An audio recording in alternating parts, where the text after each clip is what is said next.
Hello and welcome to another Read With Me session. I'm yours truly, Isabel Bedell, and I'm here to read with you The Psychology of Money. We are on chapter number 3. It's called Never Enough. And this is when rich people do crazy things. In the previous chapter number two, we spoke on luck and risk. And it's a type of chapter that you must read, right? And there's some really, really great takeaways because I'm going to just share with you what really stood out to me, because it's like you have to look at things on both sides of the coin. Luck and risk are both from the same tree. They just have different, or the same coin, just different sides, right? He says, success is a lousy teacher. It seduces smart people to thinking they can't lose. That's a quote from Bill Gates. And then he was mentioning Morgan. Morgan mentions, when things are going extremely well, realize it's not as good as you think. You're not invincible. And if you acknowledge that luck brought you success, then you have to also believe in luck's cousin, risk, which can turn your story just around and just as quickly. Strong. So here we are, chapter 3. I know that chapter was intense, and I'm still like reflecting on it because it's a lot to take in. So let's dive into chapter number 3. And I would love to hear your thoughts around this, okay? Let's get into it. This is chapter number 3, Never Enough. John Bogle, the Vanguard founder who passed away in 2019, once told a story about money that highlights something we don't think about enough. At a party given by a billionaire on Shelter Island, Kurt Vonnegut informs his pal Joseph Heller that their host, a hedge fund manager, had made more money in a single day than Heller had earned in his wildly popular novel, Catch-22, over his whole history. Heller responds, yes, but I have something he will never have. Enough. It was stunned by the simple eloquence of that word. Stunned for 2 reasons. First, because I have been given so much in my own life, and second, because Joseph Heller couldn't have been more accurate. For a critical element of our society, including many of the wealthiest and most powerful among us, there seems to be no limit today on what enough entails. It's so smart and so powerful. Let me offer 2 examples of the dangers of not having enough and what they can teach us. Raja Gupta was born in Kolkata and orphaned as a teenager. People talk about the privileged few who begin life on third base. Gupta couldn't even see the baseball stadium. What he went on to achieve from those beginnings was simply phenomenal. By his mid-40s, Gupta was CEO of McKinsey, the world's most prestigious consulting firm. He retired in 2008 to take on roles with the United Nations and the World Economic Forum. He partnered on philanthropic work with Bill Gates. He sat on the board of directors of 5 public companies. From the slums of Kolkata, Gupta had quite literally become one of the most successful businessmen alive. With his success came enormous wealth. By 2008, Gupta was reportedly worth $100 million. It's an unfathomable sum of money to most. At a 5% annual return on that money generates almost $600 an hour, 24 hours a day. He could have done anything he wanted in life. And what he wanted, by all accounts, wasn't to be a mere millionaire. Rajat Gupta wanted to be a billionaire, and he wanted it badly. Gupta sat on the board of directors of Goldman Sachs, which surrounded him with some of the wealthiest investors in the world. One investor, citing the paydays of private equity tycoons, described Gupta like this: I think he wants to be in that circle. That's a billionaire circle, right? Goldman is like the hundreds of millions circle, right? Right. So Gupta found a lucrative side hustle in 2008 as Goldman Sachs stared at the wrath of the financial crisis. Warren Buffett planned to invest $5 billion into the bank to help it survive. As a Goldman member, Gupta learned of this transaction before the public. It was valuable information. Goldman's survival was in doubt, and Buffett's backing would surely send its stock soaring. 16 seconds after learning of the pending deal, Gupta, who was dialed into Goldman's board meeting, hung up the phone and called a hedge fund manager named Rajartman. The call wasn't recorded, but Rajan immediately bought 175,000 shares of Goldman Sachs. So you can guess what was discussed. The Buffett-Goldman deal was announced to the public hours later. Goldman stock surge. Rajat made a quick $1 million. What was just one example of an alleged trend, the SEC claims Gupta insider tips led to $17 million in profits. It was easy money, and for prosecutors, it was an even easier case. Gupta and Rajat both went to prison for insider trading, and their careers and reputations irrevocably ruined. Now consider Bernie Madoff. His crime is well known. Madoff is the most notorious Ponzi schemer since Charles Ponzi himself. Madoff swindled investors for 2 decades before his crime was revealed, and ironically, just weeks after Gupta's endeavors, what's overlooked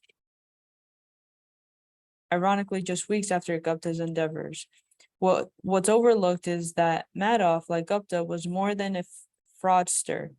Before the Ponzi scheme that made Madoff famous, he was wildly successful and legitimate businessman. Madoff was a market maker, a job that matches buyers and sellers of stocks. He was very good at it. And here's how the Wall Street Journal described Madoff's market-making firm in 1992. He has built a highly profitable securities firm, Bernard L. Madoff Investment Securities, which siphons a huge volume of stock trades away from the big bond. The 740 million average daily volume of trades executed electronically by the Madoff firm is off the exchange equals 9% of the New York exchange. Mr. Madoff's firm can execute trades so quickly and cheaply that it actually pays other brokerage firms a penny a share to execute their customers' orders, profiting from the spread between bid and ask prices that most stocks trade for. This is not a journalist inaccurately describing a fraud yet to be uncovered. Madoff's market-making business was legitimate. A former staffer said that the market-making arm of Madoff's business made between 25 million and 50 million per year. Bernie Madoff's legitimate, non-fraudulent business was by any measure a huge success. It made him hugely and legitimately wealthy. And yet, the fraud. The question we should ask of both Gupta and Madoff is why someone worth hundreds of millions of dollars would be so desperate for more money that they risked everything in pursuit of even more.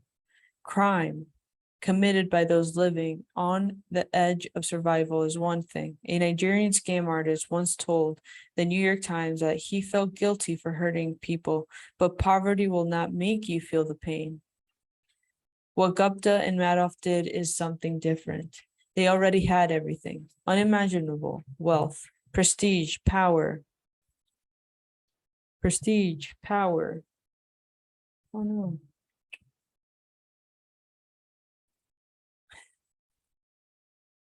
Sorry about that. And they threw it all the way because they wanted more. They had no sense of enough.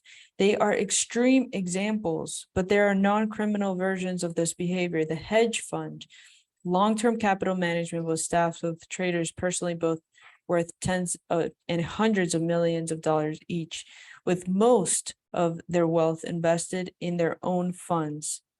Then they took so much risk in the quest for more that they managed to lose everything. In 1998, in the middle of the great bull market, in the strongest economy in history, Warren Buffett later put it, to make money, they didn't have and didn't need. They risked what they did have and did need. And that's foolish. It is just plain foolish. If you risk something that is important to you for something that is unimportant to you, it just does not make any sense. There's no reason to risk what you have and need for what you don't have and don't need. That's true. It's one of those things that's as obvious as it is overlooked. Few of us will ever have 100 million, as Gupta or Madoff did, but a measurable percentage of those reading this book will, at some point in their life, earn a salary or have a sum of money sufficient to cover every reasonable thing they need and a lot of what they want. And if you're one of them, remember a few things. Number one, the hardest financial skill is getting the goalpost to stop moving.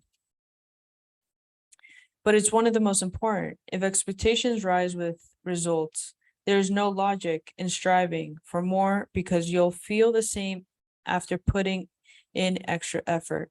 It gets dangerous when the taste of having more money, more power, more prestige increases, ambition faster than satisfaction. In that case, one step forward pushes the goalpost 2 steps ahead. You feel as you're falling behind, and the only way to catch up is to take greater and greater amounts of risk. Modern capitalism is a pro at two things, generating wealth and generating envy. Perhaps they go hand in hand.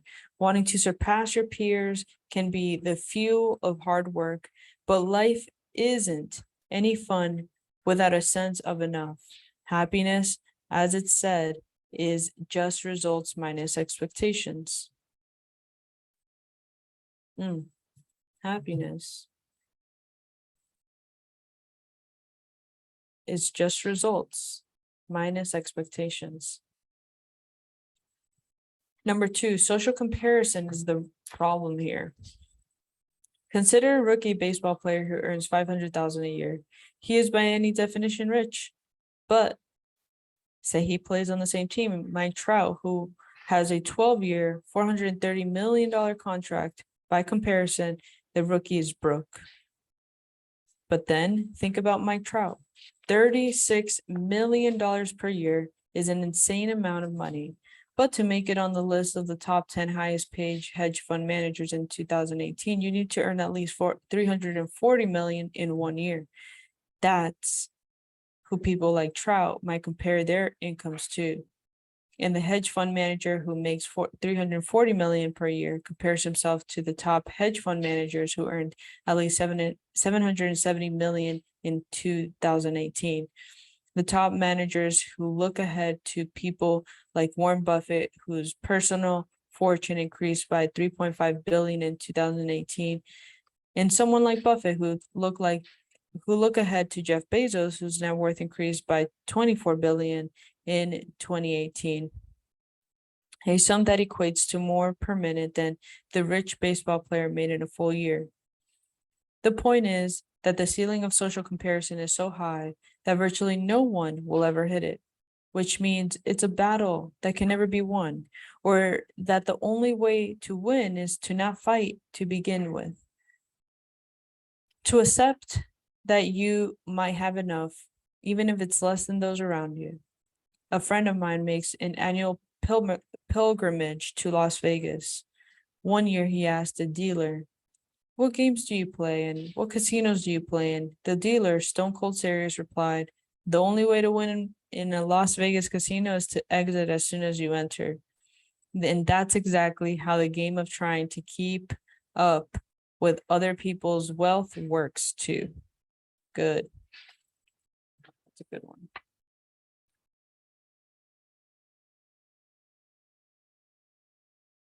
Number 3, enough is not too little. The idea of having enough might look like conservatism, leaving opportunity and potential on the table. I don't think that's right. Enough is realizing the opposite. An insatiable appetite for more will push you to the point of regret. The only way to know how much food you can eat is to eat until you're sick. Few try this because vomiting hurts more than any meal is good. For some reason, the same logic doesn't translate to business and investing, and many will not stop reaching for more when they break and are forced to. This can be innocent as burning out at work or a risky investment allocation you can't maintain, or on the other end, there's Rajat Gupta and Bernie Madoffs in the world who resort to stealing because every dollar is worth reaching for regardless of the consequence. And whatever it is, the inability to deny a potential dollar will eventually catch up to you. And number 4, there are many things never worth risking, no matter the potential gain. After he was released from prison, Rajat Gupta told the New York Times he had learned a lesson. Don't get too attached to anything, your reputation, your accomplishments, or any of it. I think about it now. What does it matter? Okay. This thing unjustly destroyed my reputation. That's only troubling if I'm attached to my reputation. This seems like the worst possible takeaway from his experience, and what I imagine is that comforting self-justifications of a man who desperately wants his reputation back, but knows it's gone. Reputation is invaluable. Freedom and independence are invaluable. Family and friends are invaluable. Being loved by those you want to love you is invaluable. Happiness is invaluable. And your best shot at keeping these things is knowing when it's time to stop taking risks that might harm them. Knowing when you have enough. The good news is that the most powerful tool for building enough is remarkably simple and doesn't require taking risks that could damage any of these. And that's the next chapter.